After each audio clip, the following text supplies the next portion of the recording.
खेत पे जाता नहीं, घर पे रहता नहीं, अब करता क्या है तो सारा दिन संकेत? ते अम्मा तू फिर शुरू हो गई। काम ही तो करता हूँ और क्या। अच्छा जरा मैं भी तो सुनूं क्या काम करता है। अकेला देवदत्त खपे है खेत में, तू तो दिन भर बस आवारागर्दी करता है। और तू क्या 16-18 साल का छोकरा है मटर गश्ती करने को? कितनी बार बोला है अम्मा, खाने की थाली पे बैठकर दिमाग मत चाटा कर, खाना हजम नहीं होता हमें।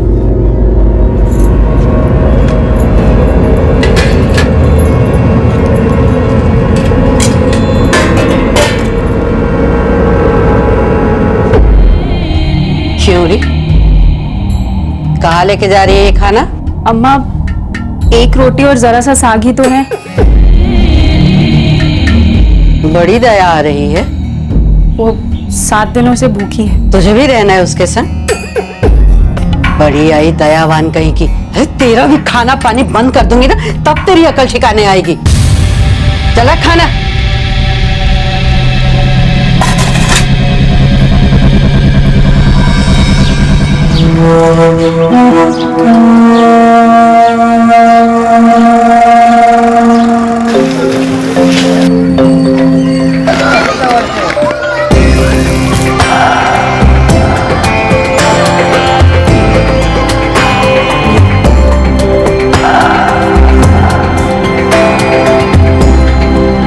बाबूजी बड़े दिन हुए उज्ज्वला के ससुराल गए हुए, होली भी आ रही है, एक टोकरी और ले लें। हाँ हाँ ले लो ले लो, 2 बरस बाद जा रहे हो उज्ज्वला के घर, और ले जाओ। सुन, आलू की एक बोरी आधी आधी कर दे, आधी बोरी साथ ही ले जाएंगे। 2 साल पहले तेरी शादी में आई थी उज्ज्वला, उसके बाद शक्ल नहीं देखी उसकी। सुनिए, संबंध जी से बात करके 1 आध महीने के लिए बुला लो उसको यहाँ। ठीक है, बात करके देखता हूँ।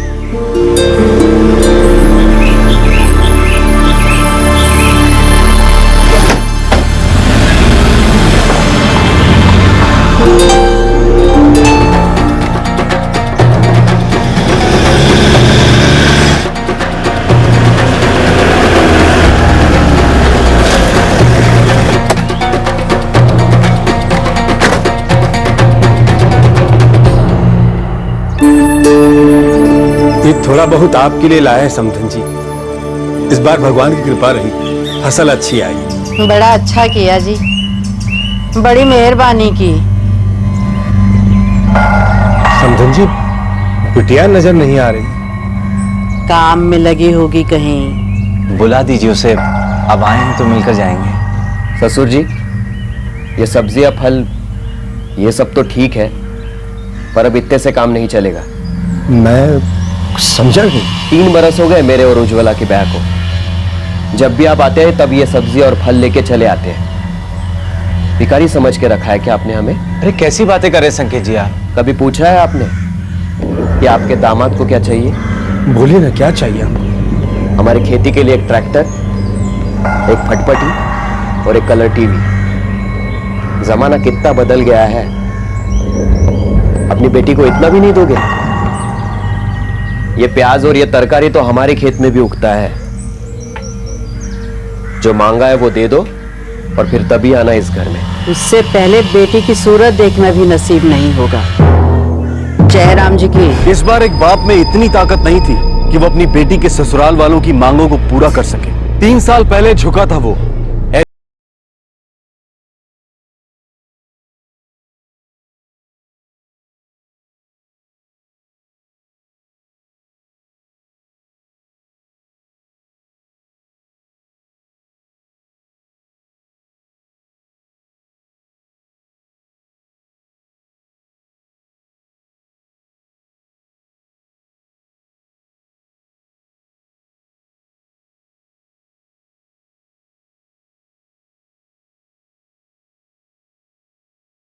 सुषमा जी, 2 बखत की रोटी और सर पे छत, इतना ही है भगवान की कृपा से। अब इतना रुपया हम कहां से लाएंगे? और हमारा सोचिए, पति फिसलकर पानी में गिर गया, बह गया, आज तक पता नहीं कैसे पाला है इन लड़कों को। सोचिए, इतनी बहस नहीं करते गणेश जी। और हमारे संकेत के लिए तो कोई भी परिवार 1 लाख रुपया दे देगा बिना सोचे। आप कह तो ठीक रही हैं, बस हमें थोड़ा सा वक्त दे दीजिए। फिर देखते हैं क्या इंतजाम हो सकता है। ले लो बखत, लेकिन हमें कोई 1.5 लाख रुपया देने वाला मिल गया तो हमारी गलती नहीं होगी।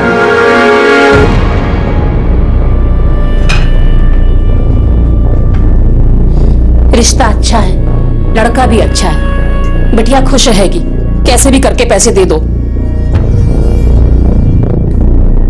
तू क्या बोलता है पारस? भाऊजी रकम तो बहुत बड़ी है, बैंक से कर्जा लेना पड़ेगा। ऊपर से ब्याह का खर्चा अलग। भाऊजी आप तो जानते ही हैं, सारे गांव वालों को पता चल चुका है कि कस्तूरी गांव से लड़के वाले आए थे उज्ज्वला को देखने के लिए।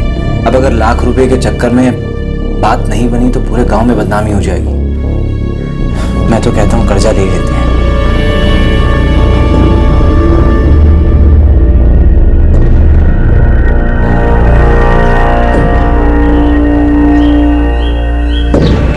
हमें पूरा विश्वास था आप पर। अपनी बिटिया के लिए इतना कर ही दोगे आप। ओम मकनाय स्वाहा, ओम इंद्राय स्वाहा, ओम गौराय स्वाहा, ओम सूर्याय स्वाहा, ओम भवाय स्वाहा, ओम सुधाय स्वाहा, ओम बृहस्पतये स्वाहा, ओम शुक्राय स्वाहा, ओम इंद्राय स्वाहा, ओम अग्न्याय स्वाहा, ओम भवाय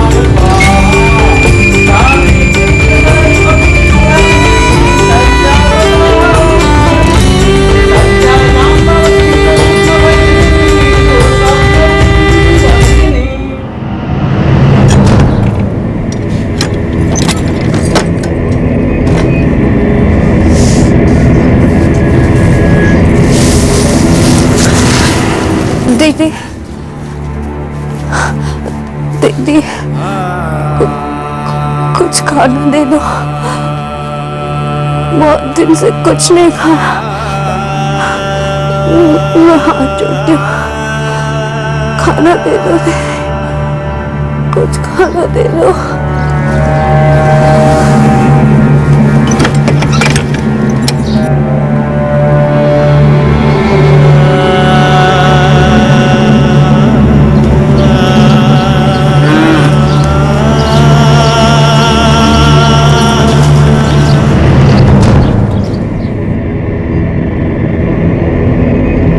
सुनिए, कुछ बात करनी थी। बोल। गोडाउन वाले कमरे से बहुत बास आ रही है। अब घास फूस और अनाज के कमरे से इत्तर की खुशबू आएगी क्या? नहीं, मैं उज्ज्वला की बात कर रही हूँ। वो 2 महीने से कमरे में बंद है ना, बाहर भी नहीं निकली। ठीक है, मैं अम्मा जी से बात करता हूँ।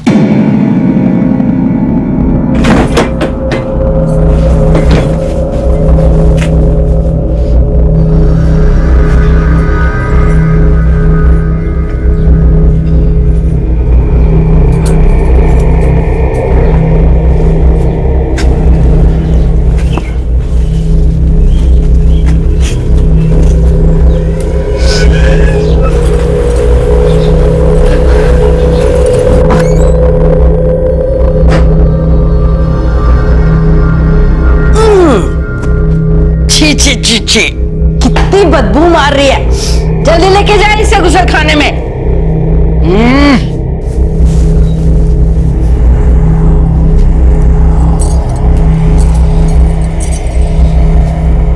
जल्दी खा लेना। और सुन, कुछ गिराना मत, वरना अम्मा को पता चल जाएगा।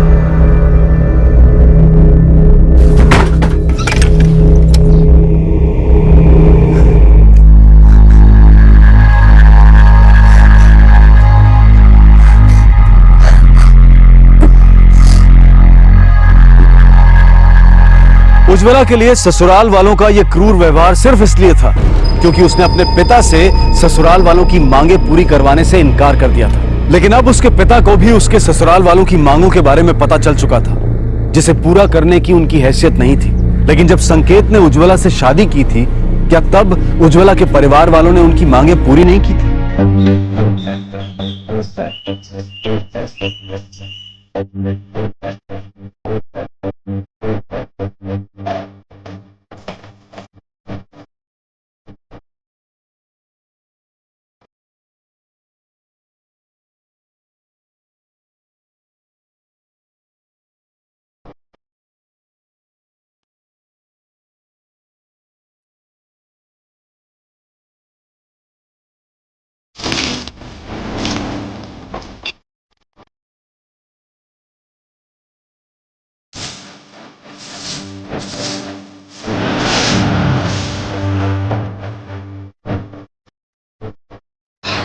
ठीक है।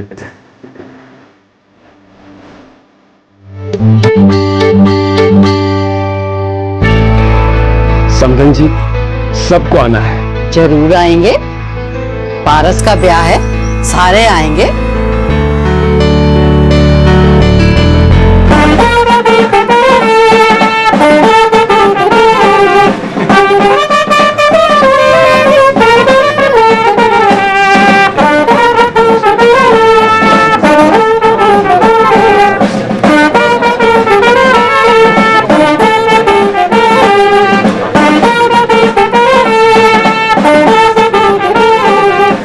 शादी तो बड़े धूमधाम से हो रही है।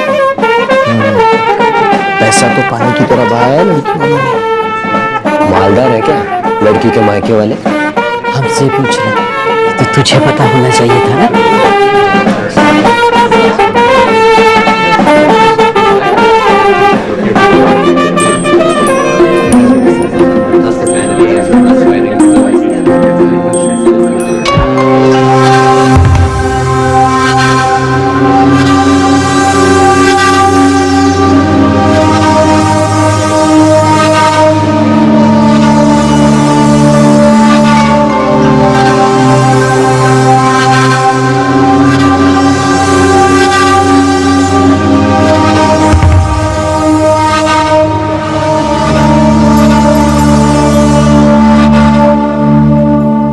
भाई की शादी बड़े ठाट से हुई। क्या अम्मा? कितना पैसा लिया तेरे बाप ने छोरी के मायके वालों से? गहने देखे तेरी भाभी के? सर से पांव तक सोने में लदी थी। कम से कम 5 लाख के तो होंगे। जी, मुझे ये सब कुछ नहीं पता। हमने 1 लाख मांगा तो तेरा बाप कैसे रोने पीटने लग गया, और जब अपने लड़के की बारी आई तो दोनों हाथों से खूब सारा पैसा लपेट लिया। आंखें फटी की फटी रह गई दुल्हन के गहने देख के। सोचो, अगर गहना इतना दिया है तो नगद कितना दिया होगा? क्यों संकेत, कुछ पता चला कितना माल मिला तेरे ससुर को? बहुत मिला है अम्मा। बड़े घर की लड़की हाथ आई है उनके। तू सही कह रही थी, चूना लगा गए, लाख रुपए देके। अम्मा भगवान कसम, मेरे बाबूजी के पास इतने पैसे नहीं है। तब नहीं होंगे, भाई की शादी में तो आ गया ना पैसा। तब नहीं दे सके, अब तो दे सकते हैं, है? और ज्यादा कहाँ मांग रहे हो? एक फटफटी, एक कलर टीवी और ट्रैक्टर तेरे पति के लिए मांग रही हूँ ना। मुझसे ये नहीं हो सकता है। मैं बाबूजी से अब और कुछ नहीं मांग सकती।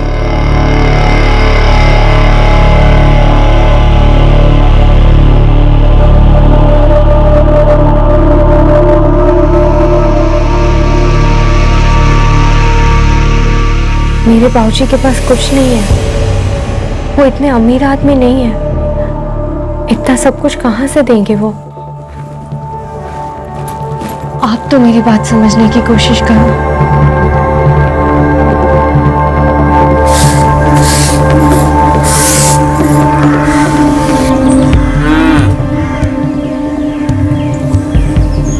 दीदी, आप अम्मा जी को समझाइए ना, आपके देवर जी को भी समझाइए ना।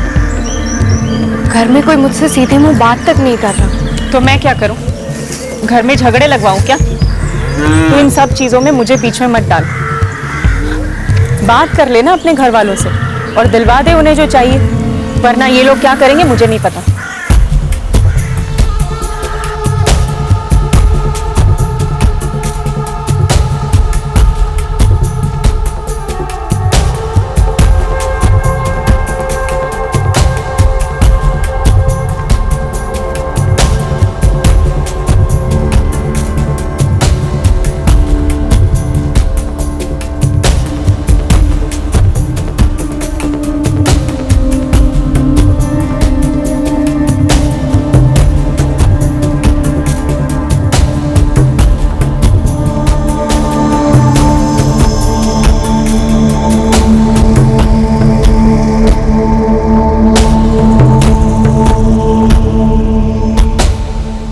मान नहीं रही है अम्मा, क्या करे?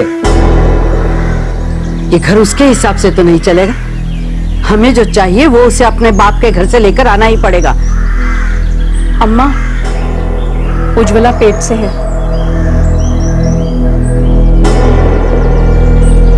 ये तो अड़ियल भैंस की तरह बैठी है, ऊपर से पेट से। उसकी अकड़ तोड़नी पड़ेगी। ऐसा नहीं हो सकता है, ये मेरा बच्चा है। नहीं चाहिए तेरा बच्चा, किसी को नहीं चाहिए। ये हमारा बच्चा है। जब तक तू अपने बाप से ट्रैक्टर, टीवी और फटपटी ना दिलाए ना, तब तक ना ये बच्चा हमारा और ना तू हमारी। मैं बच्चा नहीं गिरवाऊंगी। तो तू अपने बाप से बात नहीं करेगी, है ना? दिया तो है मेरे बाबूजी ने, 1 लाख रुपया दिया, वो भी कर्जा लेकर। आप कहां से देंगे? मैं बाबूजी से कुछ नहीं मांगू। कुछ नहीं मांगेगी तू?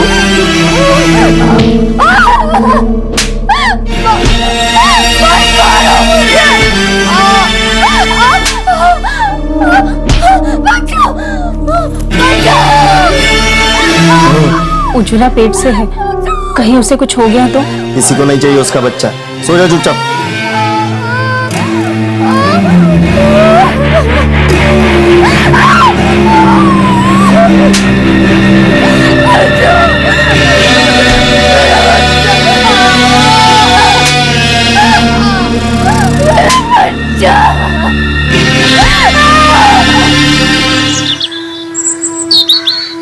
अरे अम्मा, अड़ियल भैंस है वो, नहीं मानेगी।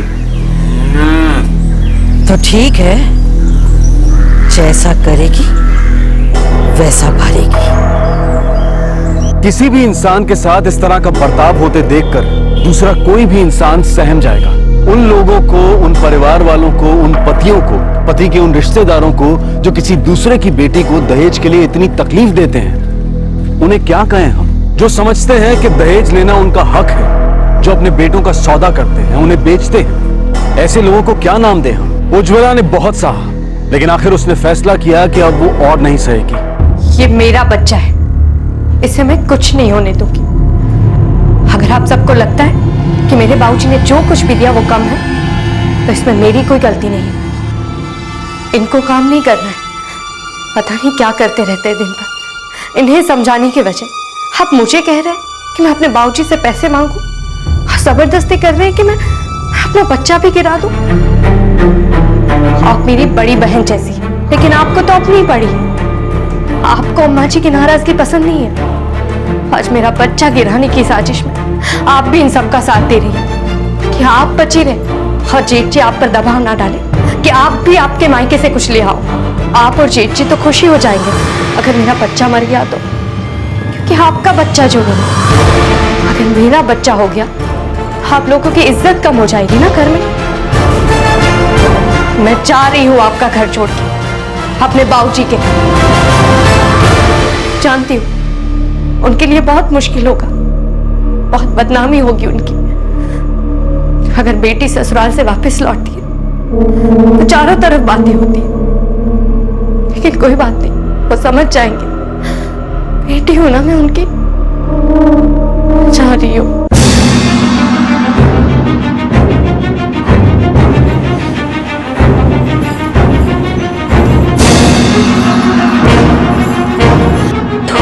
चली गई मेरे मुंह पे, और तू खड़ा खड़ा यहाँ मेरा मुंह देख रहा है।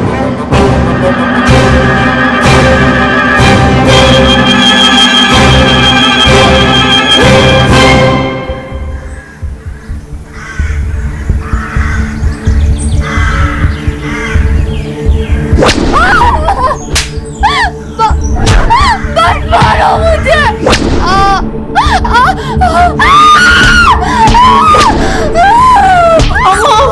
अम्मा बस कीजिए, मर गई तो लेने की देने पड़ जाएंगे।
बचाओ बचाओ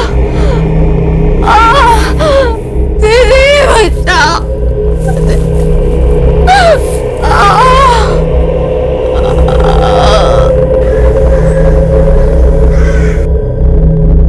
भूखा रखो उसे, हफ्ते में एक बार खाना दो। दम निकल जाएगा ना तो अकड़ भी निकल जाएगी।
मुझे बचा लो, मेरे भाऊजी तक खबर पहुंचा दो, मुझे आके ले जाए, मैं चली जाऊंगी, वापस कभी नहीं आऊंगी। दीदी मदद करो मेरी, दीदी मेरी मदद करो।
मदद करो,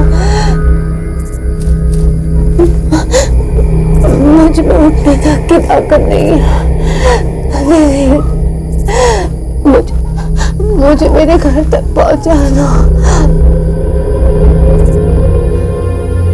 मुझे माफ कर दे उज्ज्वला, मैं तेरी कोई मदद नहीं कर सकती। तेरी हालत देखकर पगला गई थी मैं। सोचा दरवाजा खुला छोड़ दूंगी तो तू भाग जाएगी, पर अगर तू भाग गई तो तेरी जगह यहाँ जो दूसरी औरत होगी वो मैं होंगी। सबको पता चल जाएगा कि मैंने ही तुझे भगाया। मुझे माफ कर दे, मैं तेरी कोई मदद नहीं कर सकती।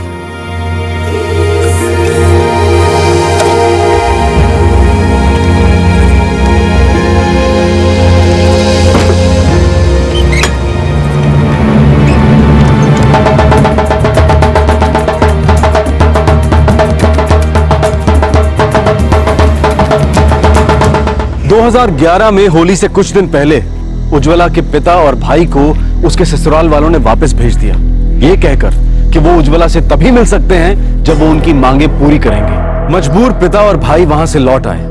उन्हें पता नहीं था कि उनकी उज्ज्वला क्या कुछ सह रही थी। वो सिर्फ ये समझ रहे थे कि उनकी बेटी के ससुराल वाले उनकी हैसियत से कहीं ज्यादा मांग रहे हैं, लेकिन उन्हें यह नहीं पता था कि उनकी बेटी के ससुराल वाले अपनी मांगे पूरी ना होने पर किस हद तक गिर जाएंगे।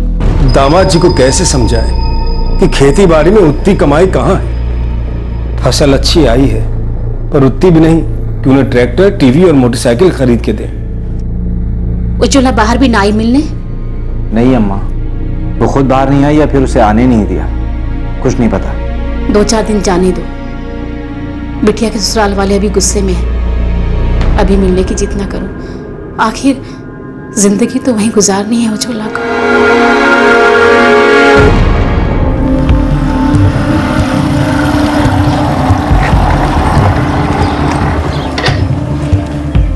संकेत जी सच कह रहे हैं, हम लोगों की इतनी हैसियत नहीं है। बेवकूफ समझे हो क्या हमें? सबको मालूम है कितना माल लेके आई है तेरी लुगाई। संकेत जी, उसमें मेरा कुछ नहीं है, सब कुछ उसका है। वो तेरी तू जाने, हमें सिर्फ अपने सामान से मतलब है। देखिए, मुझे एक बार उज्ज्वला से मिलने दीजिए, बस एक बार बात करूंगा उससे।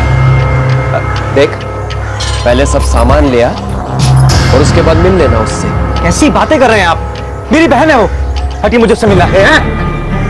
ज्यादा हाथ पांव चलाने की गलती ना करना। ज्यादा फड़फड़ा है ना तो हड्डी पसली तोड़ दूंगा। और एक बात कान खोलकर सुन ले, वो तेरी बहन थी, अब वो मेरी घरवाली है। निकल यहां से। जब तक सामान लेके नहीं आता ना, तब तक अपनी शक्ल मत दिखाना। चल।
हर बार वो लोग आते हैं और हम धक्के मारकर उन्हें बाहर निकालते हैं, पर ऐसा कब तक हम उन लोगों को रोक पाएंगे? अगर उज्ज्वला के बारे में गांव वालों ने मुंह खोला तो मुश्किल हो जाएगी। अम्मा कुछ करना पड़ेगा उसका, नहीं तो बवाल खड़ा कर देगी किसी दिन।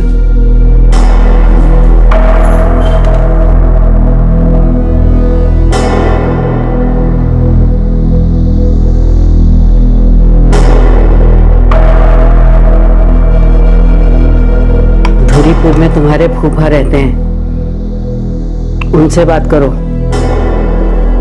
ऐसे में वही काम आएंगे।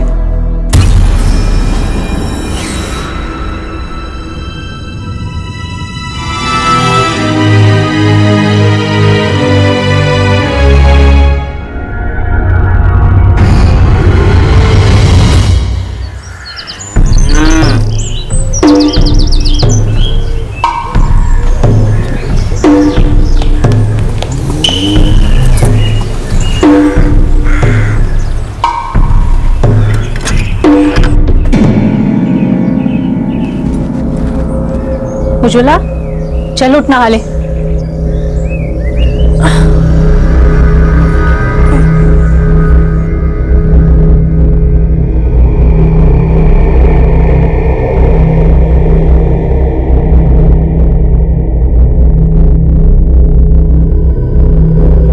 जल्दी लेके जा इसे।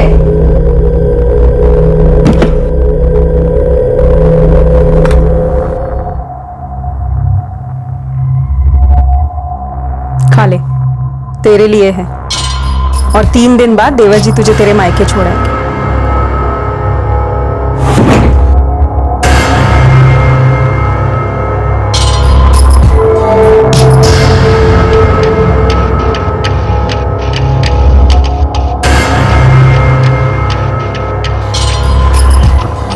सफर करने जितनी ताकत आ गई है उसमें। जी अम्मा, 4 दिन से पूरा खाना खिलाया है, अब पहले से काफी बेहतर है। अभी कपड़े बांध दो उसके।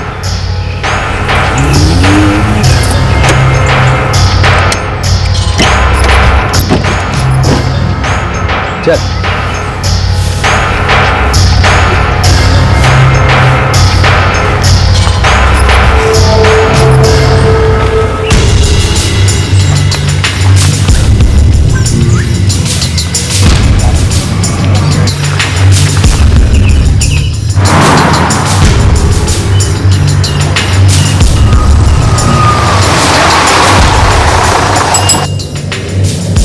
टिकट बोलो, टिकट हवाई टिकट बोलो, टिकट। धुरीपुर के 2 टिकट देना। धुरीपुर का टिकट।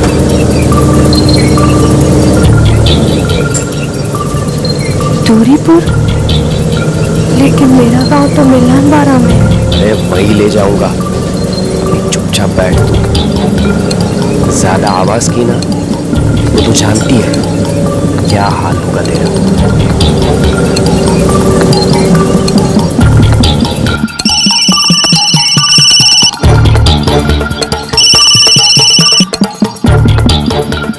हाँ बेटा संकेत बोलो। बस 20 मिनट में पहुंचता हूँ। ठीक है तो घर पर पहुंच। अजीत और तिलक घर पे ही हैं, मैं भी थोड़ी देर में पहुंचता हूँ। ठीक है फूफा जी।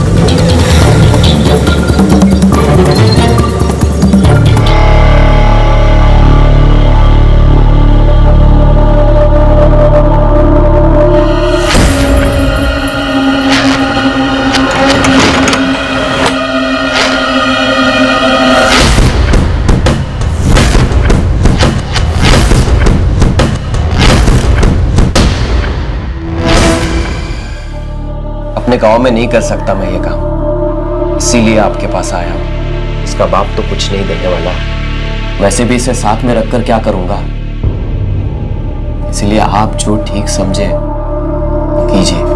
ठीक है तो सब मुझ पे छोड़ दे, मैं सब संभाल लूंगा। ठीक है फूफा जी, तो मैं चलता हूँ। ठीक है बाय। जीत रहो।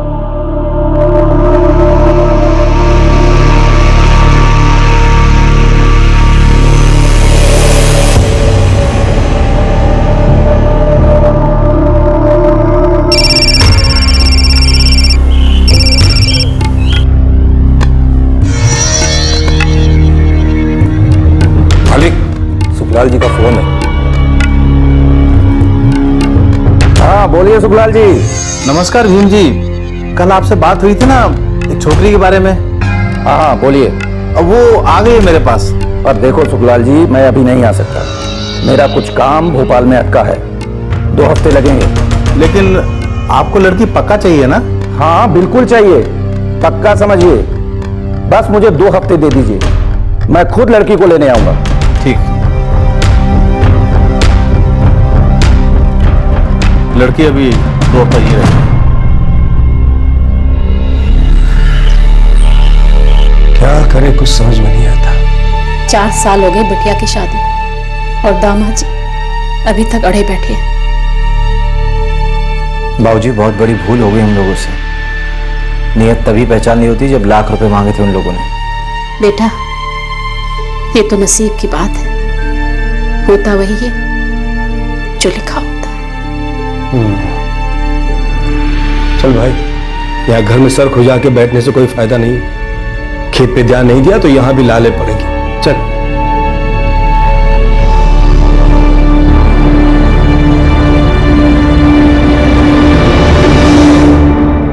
क्यों उज्ज्वला के परिवार ने ससुराल के दरवाजे पर जोर से दस्तक नहीं दी और ये जिद नहीं की कि वो अपनी बेटी से मिले बिना वहां से नहीं जाएंगे? बस ये कह देना कि नसीब की बात है और उसे स्वीकार कर लेना। ये कैसी सोच है? एक आवारा दामाद की अमानवीय मांगों के आगे इतनी जल्दी हार क्यों मान ली उन्होंने? क्यों उन्हें उसकी जिद में किसी विकृत मानसिकता की, किसी आपराधिक प्रवृत्ति की दस्तक नहीं सुनाई दी?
संकेत अब ना ही उज्ज्वला से कोई रिश्ता रखना चाहता था और ना ही वापस उसे उसके पिता के घर भेजना चाहता था। एक बार फिर उज्ज्वला को संकेत के फूफा सुखलाल के घर के एक कमरे में कैद कर दिया गया, जहां एक बार फिर शुरू हो गया सुखलाल और उसके 2 बेटों अजीत और तिलक के हाथों यातनाओं का सिलसिला। और फिर 14 दिन बाद अपने वादे के अनुसार एक साहूकार भीमचंद्र उसे लेने आ गया।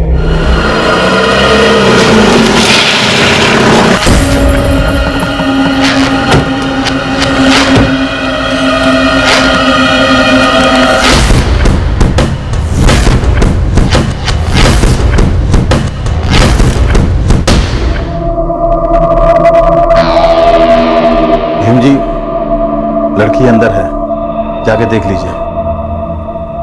उदय जाओ।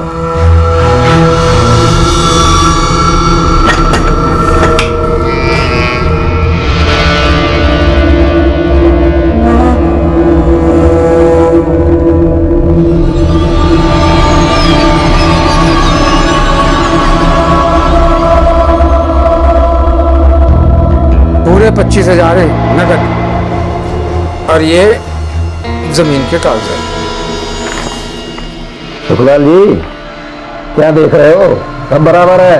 अरे भीम जी, आपने दिया तो सब ठीक ही होगा, फिर भी नजर दौड़ाने में क्या हर्ज है? दौड़ाइए नजर।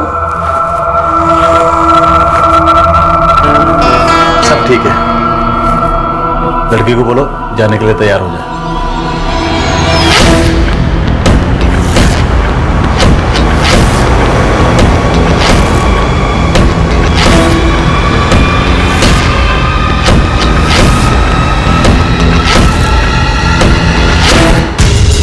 जी ठीक है फूफा जी, जो मिला वही सही। अम्मा, फूफा जी का फोन था। बिकी के नहीं अब तक? बिक गई। फूफा जी ने बोला है कि वो अगले हफ्ते आके हमारा हिस्सा दे जाएंगे। चल चांद छूटे। अब के वो बाप बेटा आए ना तो कह देना उनसे कि भाग गई छोरी।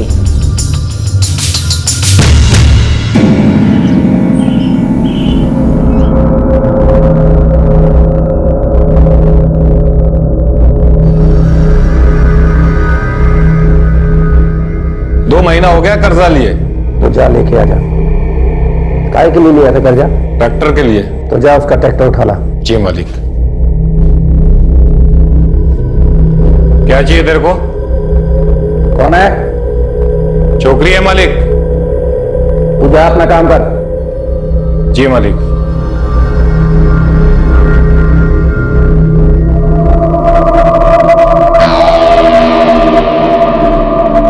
अपना दुखड़ा मत सुना मुझे, समझी?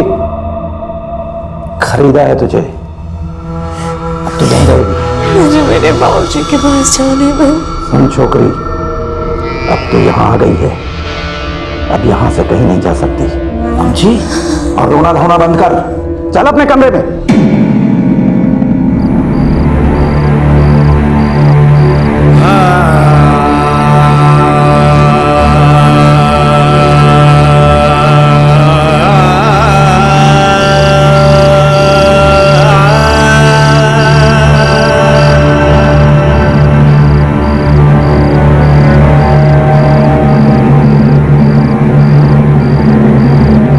दरिंदे की तरह बर्ताव करने वाले पति के घर से वैसे ही एक रिश्तेदार के घर पहुंची उज्ज्वला, जहां से उसे बेच दिया गया एक साहूकार को। जब ऐसा लग रहा था कि उज्ज्वला की जिंदगी में रोशनी की कोई किरण कभी नजर नहीं आएगी, तभी एक दिन उसे इस कैद से आजाद होने का एक मौका मिला।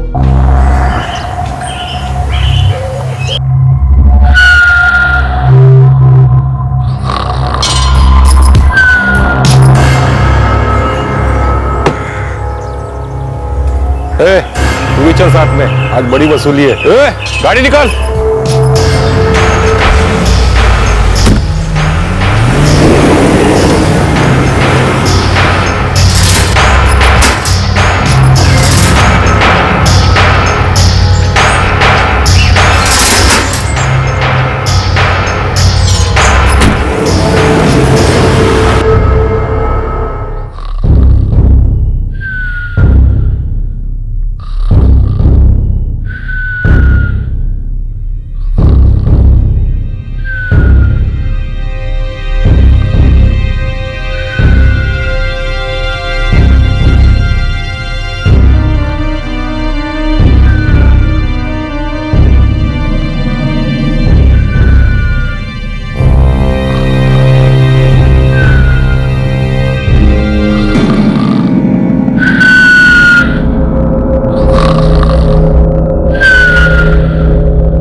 भाई साहब ये बस स्टैंड कहाँ है? कहाँ जाना?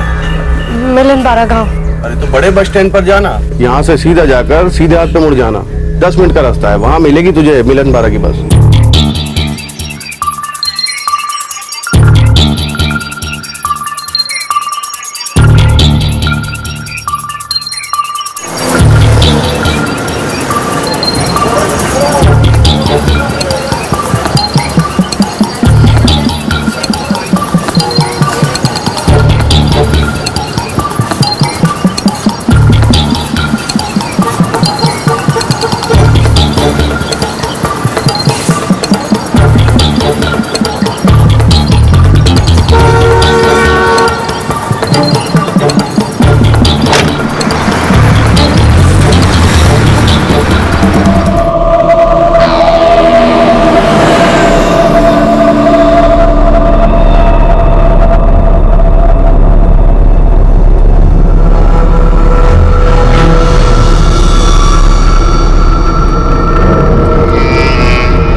उड़ जाएगी।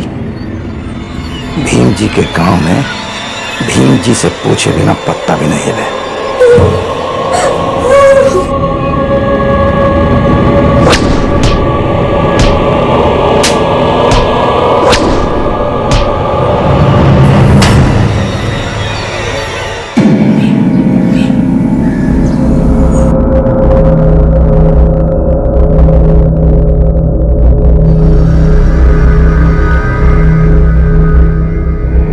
मालिक, बुखार अब तक नहीं उतरा है। मालिक, मरमराजा छोरी, बेकार में मामला बढ़ जाएगा और फिर संभालना बहुत मुश्किल होगा। और उसे ठिकाने कहाँ लगाएंगे?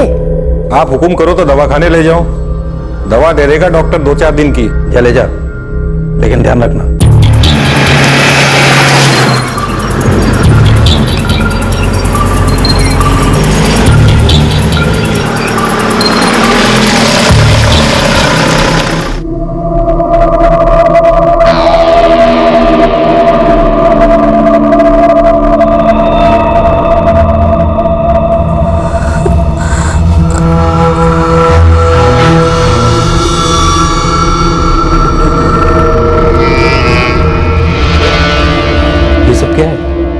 किसने ऐसी हालत की तुम्हारी? चलो मुझे मदद कर दो। देखो रो मत, बताओ ये कैसे हुआ?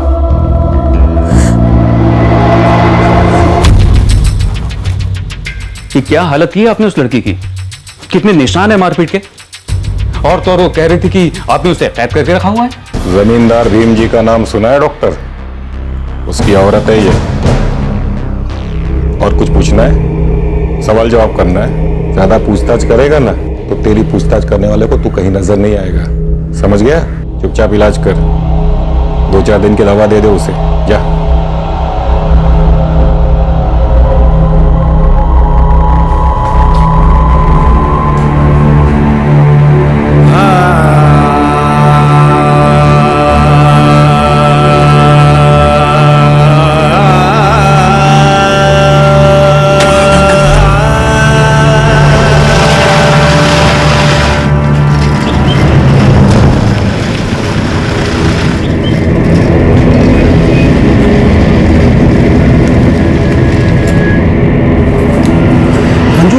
वो लड़की, क्या हुआ था उस लड़की को? कौन सी लड़की? अरे वही जो अभी अभी गाड़ी में लोगों के साथ गई। अरे पूछ मत सुरेन, कुछ गड़बड़ मामला लगता है। बड़ी रो रही थी बेचारी, मदद मांग रही थी। बहुत मारपीट हुई है उसके साथ। वो जमींदार भीम जी है ना, उसकी पत्नी है वो। क्या? वो और जमींदार की पत्नी? हाँ, क्यों? तू तो ऐसे पूछा जैसे जानता है उसे। हाँ जानता हूँ, वो उज्ज्वला है, मेरे चाचा गाँव मिलन बारा की रहने वाली। क्या कह रहा है तू?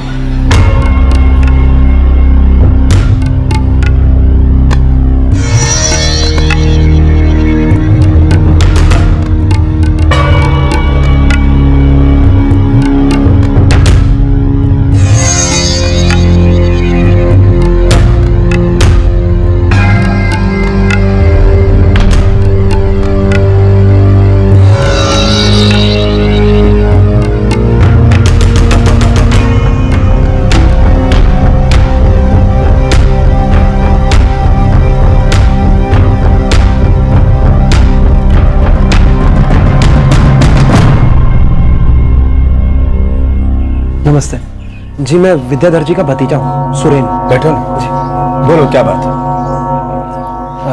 जी मैं आपकी बेटी उज्ज्वला की शादी में आया था।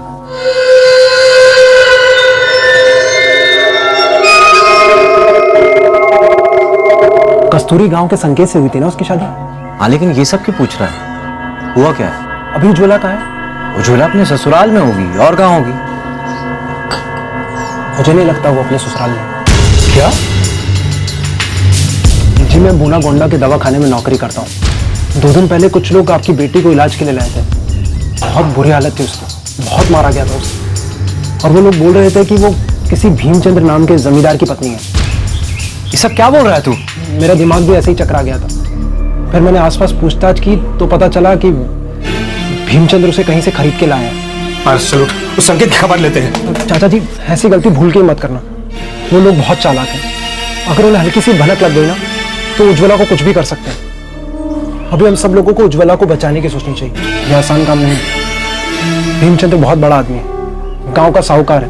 उसने मुस्टंडे रख छोड़े हैं चौकीदारी और वसूली के लिए, और गांव का हर आदमी जानता है कि वो अपने मजे के लिए औरतें खरीदता है, और जब उनसे मन भर जाता है तो उसे बेचकर एक नई औरत ले आता है। बाबूजी तभी उन लोगों ने हमें उज्ज्वला से मिलने नहीं दिया। जब जोर दिया तो मारपीट पे उतर आए।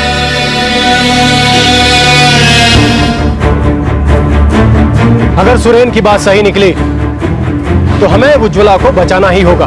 4 साल हो गए बिटिया को देखे हुए। न दामाद जी न उनकी माँ कोई हमको बिटिया से मिलने का मौका ही नहीं दे रहे। हमको लगा कि हमने उनकी मांगे पूरी नहीं की इसलिए ऐसा कर रहे। क्या खबर थी कि बिटिया के साथ ये सब हो रहा है। अब ये हमारे गांव के इज्जत का मामला है।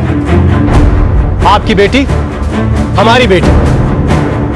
अब भीमचंद्र चाहे जितना ही लठायत बुला ले, हम उज्ज्वला को वापस लाकर ही रहेंगे।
इस आदमी ने हमारे गांव की लड़की उज्ज्वला को अपने घर में बंद करके रखा है और उसके साथ तरह तरह के जुल्म किए इसने। लड़की कहाँ है?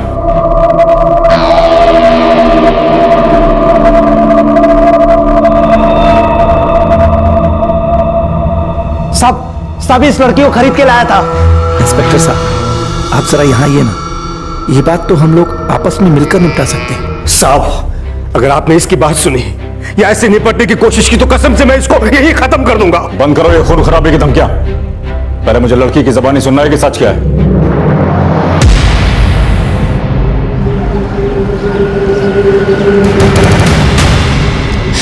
कुछ खबर नहीं थी बिटिया, तेरे से इतना कुछ हो गया, मैं माफ कर दे बिटिया।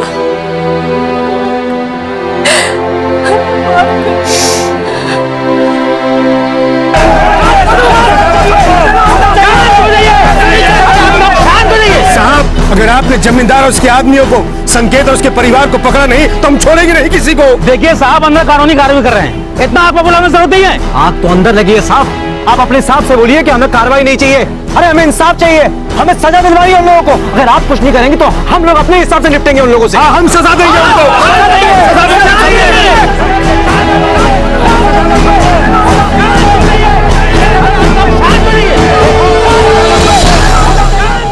सर हमने जमींदार को हिरासत में लेके बयान लिया है।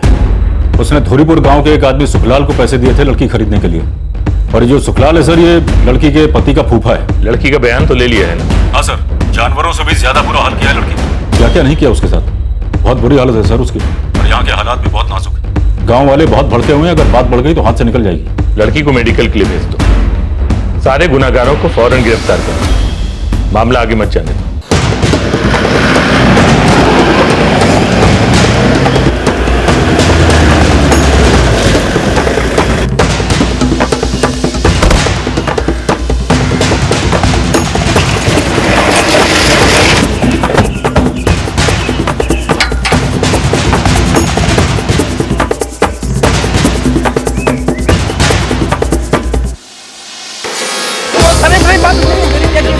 मैंने क्या किया सर?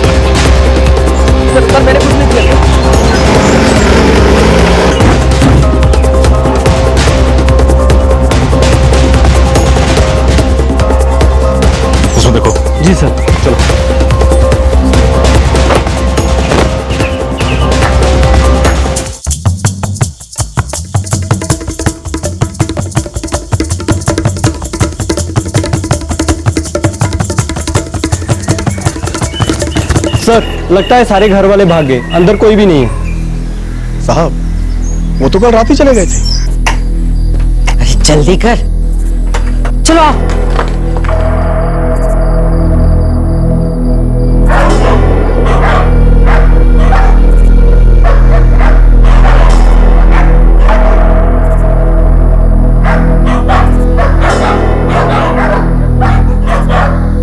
साहब उन्हें खबर मिल गई होगी कि उज्ज्वला को बचा लिया गया है। साहब हमारा ये पड़ोसी हेम प्रकाश ये भी भाग गया, इसी ने खबर दी होगी। अजीब बात है, पूरा गांव जानता था कि लड़की के साथ कितनी ज्यादती हो रही है, लेकिन सबके सब मुंह पे ताला लगा के बैठे हुए थे। अरे कोई तो खबर करता पुलिस को। साहब सास बहू का मामला है और फिर ऊंच नीच तो हर घर में होती है, हम लोग कर भी क्या सकते हैं। और फिर ये तो इनके घर का मामला है ना। उनके घर का मामला है। कल अगर तुम्हारी बेटी के साथ यही होता तब भी यही कहते तुम। एक लड़की के साथ इतना शर्मनाक सलूक हो रहा था, मारपीट हो रही थी, कम से कम बचा तो सकते थे कि नहीं। सुखलाल और उसके बेटों को इतना पीटो के साले बोल पड़े सबके सब किस बिल में छुप के बैठे हुए। जी सर। 2 महीने फरार रहने के बाद संकेत, देवदत्त, मीना और सुषमा ढूंढ लिए गए और पुलिस की हिरासत में भी ले लिए गए और साथ ही पकड़ा गया उनका पड़ोसी हेम प्रकाश, जो इस घिनौने शोषण का हिस्सा बना हुआ था।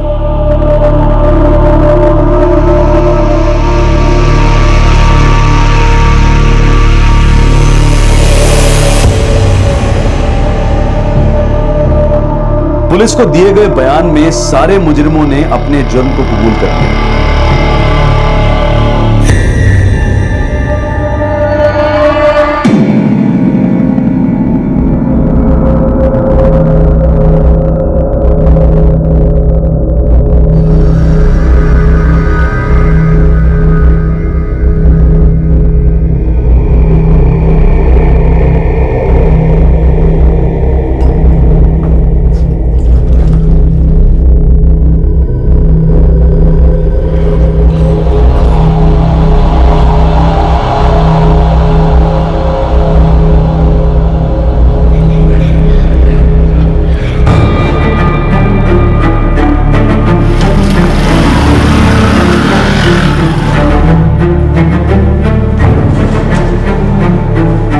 चल रही है गणेश जी। चल रही है मतलब? देखो आपको तो पता है कि हमने चार्जशीट फाइल कर दी और अब ये केस अदालत के सामने है और वहां तो थोड़ा टाइम लगेगा ही। और कितना टाइम लगेगा साहब? अपराधी जमानत पे रिहा है, आजाद घूम रहे हैं। अदालत को और क्या सबूत चाहिए? सबको सब कुछ साफ साफ पता है। 4 साल तक उन्होंने मेरी बहन के साथ गंदा और घिनौना अत्याचार किया, उसके बावजूद भी वो लोग बाहर आजादी से घूम रहे हैं।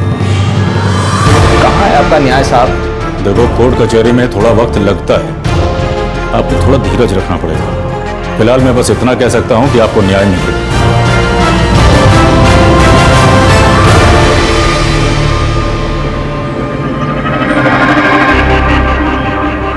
उज्ज्वला अब अपने माता पिता के घर पर है और धीरे धीरे उसके शारीरिक और मानसिक घाव भरने लगेंगे। उज्ज्वला ने सीआरपीसी 164 के तहत अपना बयान दिया और सभी मुजरिमों की शिनाख्त भी की। सुखलाल के बड़े बेटे अजीत को छोड़कर बाकी सभी गुनहगारों को हिरासत में लिए जाने के कुछ ही महीनों बाद जमानत मिल गई। उज्ज्वला के ससुराल वाले अब भी उसी गांव में रहते हैं, हालांकि गांव वालों ने उनके घिनौने जुर्म की वजह से उनसे नाता तोड़ दिया है। उज्ज्वला इस केस के हर पहलू के बारे में जानकारी हासिल करती रहती है और उसका परिवार, उसके गांव वाले बार बार पुलिस स्टेशन जाकर इस मुकदमे के बारे में पूछताछ करते रहते हैं। वो सब आज तक इंसाफ मिलने का इंतजार कर रहे हैं। 66 आजादी के 66 साल के बाद भी हमारे देश में दहेज के लिए ससुराल वालों ने एक बहू को 2 साल तक कैद में रखा और फिर उसे बेच दिया, सिर्फ दहेज के लिए। मोटरसाइकिल, कलर टीवी, ट्रैक्टर के लिए। उज्ज्वला की कहानी हमारा दिल दहला देगी। उसके ससुराल वालों के लिए हमारे दिल में गुस्सा भर आएगा। हमें लगेगा कि किस तरह की औरतें होंगी वो सास सुषमा और वो जेठानी मीना, जो एक औरत होकर दूसरी औरत पर इतना जुल्म करती है। लेकिन हमें सोचना यह है कि वो ऐसी बनी कैसे? क्या वो उसी सोच का हिस्सा नहीं है जो इस तरह की विकृत मानसिकता को परंपरा मानती है, जिसकी वजह से हर औरत यही समझती है कि जो कुछ उसके साथ हुआ घर में आने वाली हर औरत के साथ वही होता है और वही होना चाहिए? क्या यह हो सकता है कि इसी सोच की वजह से उज्ज्वला के साथ हुआ अमानवीय व्यवहार उन्हें बिल्कुल गलत भी नहीं लगा? सामाजिक बुराई कोई भी हो, क्या वो हमारे समाज के हर तबके का हिस्सा नहीं है? क्या ये सोच बहुत आम नहीं है कि जब भी एक औरत घर में बहू बनकर आए तो ये उसकी जिम्मेदारी है कि वो पूरे परिवार को एक साथ रखे और जब भी आए लक्ष्मी साथ लेकर आए। भले ही हम आज इस वक्त इस सोच को छोटा और पिछड़ा हुआ कहें, पर सच ये है कि हम इस सोच में विश्वास रखते हैं और हम अपनी बेटियों को यही सिखाते भी हैं। एक रूढ़िवादी सोच जिसे बदलने की बजाय हम परंपरा और नियति के नाम पर उसे और मजबूत करते जा रहे हैं। सास बहू ससुराल मायका, इन रिश्तों की एक ही परिभाषा से चिपके बैठे हैं हम, बदलना ही नहीं चाहते। हमारे लिए इस केस को आपके सामने लाना बहुत मुश्किल था, लेकिन सच से आंखें फेर लेने से उसके अस्तित्व को मिटाया तो नहीं जा सकता। आंखें भले ही बंद कर ले, लेकिन जुर्म और जुल्म तो बंद नहीं होता। समाज की इस घिनौनी कुरीति से हम कब तक अपना मुंह मोड़ते रहेंगे? तब तक अपना ख्याल रखें, सुरक्षित रहें और याद रखें, अगर शादी ब्याह के मामले में लेन देन का मामला भी है तो वो भी एक दस्तक है, उसे नजरअंदाज ना करें। जय हिंद। इस तरह के और भी एपिसोड देखने के लिए हमारे चैनल को सब्सक्राइब करें और बेल आइकन दबाना ना भूलें।